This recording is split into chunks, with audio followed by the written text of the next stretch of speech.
नेता भन्छ जनता माया गर्छु, भोट माग्दा हाँसी बोल्छु, कुर्सी पाएपछि सबै बिर्सन्छु, देश बेचेर घरमा गोल्छु। भ्रष्ट नेताको कथा यस्तो छ,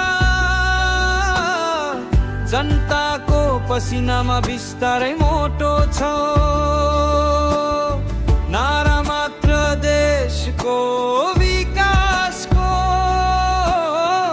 काम भने कमिसन र साइनको।